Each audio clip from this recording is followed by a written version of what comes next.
Great. Tema hari ini, jangan jadi Kristen agamawi. Kuasa salib bukan sekedar rutinitas. Don't be a religious Christian. The power of the cross is not just routine. Ya. Bayangkan Anda sudah 20 tahun rajin ke gereja, tiap minggu duduk manis, nyanyi lagu rohani, bahkan ikut pelayanan. Tapi coba renungkan, apakah Yesus sungguh hadir di hati Anda? Atau jangan-jangan semua hanya rutinitas agama. Alright, welcome back in this Andri Sahabat channel, my quality time with Jesus.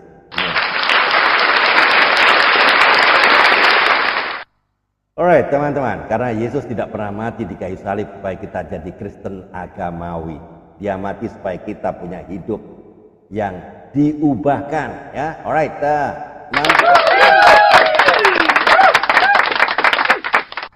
teman, mari kita lihat dua orang buta di Matius 9 ayat 28 sampai 29 ya. Yesus bertanya, percayakah kamu bahwa aku dapat melakukannya?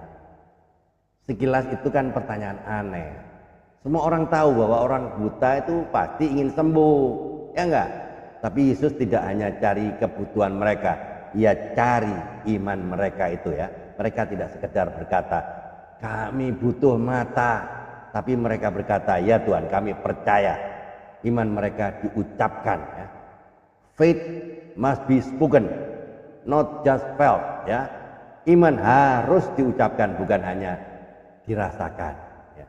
Coba bayangkan ada orang yang datang ke rumah sakit, ketemu dokter, lalu ditanya dokter ya, Bapak sakit apa? Lalu terus si pasien jawab gini, ah dokter kan sudah tahu lah. Dokter kan sekolahnya tinggi, masa masih tanya-tanya lagi? Ya enggak?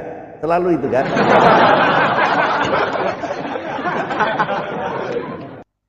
Dokter memang tahu, tapi pasien harus ngomong. Begitu juga dengan Yesus, dia tahu kebutuhan kita, tapi Yesus mau mendengar pengakuan iman kita.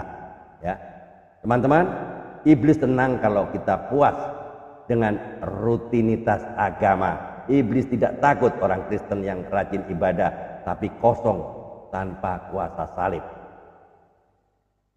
Yang ditakuti iblis adalah orang Kristen yang sungguh-sungguh hidup dalam iman sejati. Religion can make you busy, but only Christ can make you alive. Ya, agama bisa membuat Anda sibuk, tapi hanya Kristus yang bisa membuat Anda itu hidup. Ya. Bayangkan kalau Anda menemukan obat mujarab yang bisa menyembuhkan penyakit yang mematikan. Apakah Anda akan simpan diam-diam? Tentu tidak, ya enggak? Anda akan bagikan supaya orang lain juga mengalami kesembuhan. Kebaikan Tuhan itu jauh lebih besar daripada obat mujarab. Tapi kenapa banyak orang Kristen masih malu-malu untuk bersaksi karena hanya ikut rutinitas agamawi tanpa sungguh-sungguh mengalami kuasa Yesus ya. Teman-teman, saya akan bertanya ya, tolong dijawab secara jujur dalam diri sendiri ya, jawab diri sendiri, jujur ya. Apakah doa dan ibadah saya sungguh menjadi perjumpaan dengan Kristus? Atau sekedar rutinitas secara orang Kristen, rutinitas agamawi. Kedua, apakah saya menjaga penampilan rohani di depan banyak orang tapi hati saya kosong di hadapan Tuhan? Adakah orang yang sulit saya ampuni yang jadi ujian kasih Kristus dalam hidup saya? Pertanyaan terakhir ya, jika Yesus datang hari ini, apakah saya ditemukan sebagai murid sejati atau Kristen-Kristen agamawi, Kristen-Kristen rutinitas?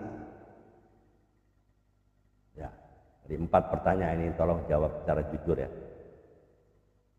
Teman-teman, jangan jadi puas ya, jadi Kristen agamawi.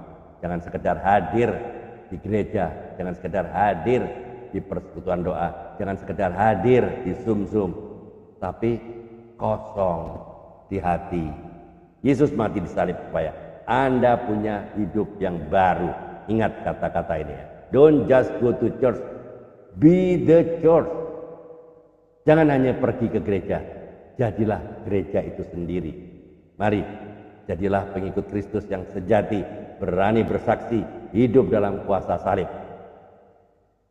Amin. Tuhan Yesus, ampuni saya kalau selama ini kami hanya jadi Kristen-Kristen rutinitas, Kristen-Kristen agamawi. Mulai hari ini kami mau menjadi murid-Mu yang sejati, hidup dalam kuasa salib-Mu dan berani bersaksi bagi-Mu Tuhan. Di dalam nama Tuhan Yesus kami berdoa dan mengucap syukur. Teman-teman, kalau video ini, YouTube ini memberkati Anda bisa bagikan kepada orang lain sehingga banyak orang yang diberkati, banyak orang jadi mengerti, hingga teman-teman bisa jadi berkat bagi orang lain. Jangan lupa untuk subscribe, comment, like, and share ya. Bisa tuliskan di kolom komentar, karena kolom komentar Anda sangat berarti bagi kami semua. Tetap semangat, save the lost at any cost, selamatkan yang terhilang berapapun harganya. Ayo mikir, Tuhan Yesus memberkati. Amin.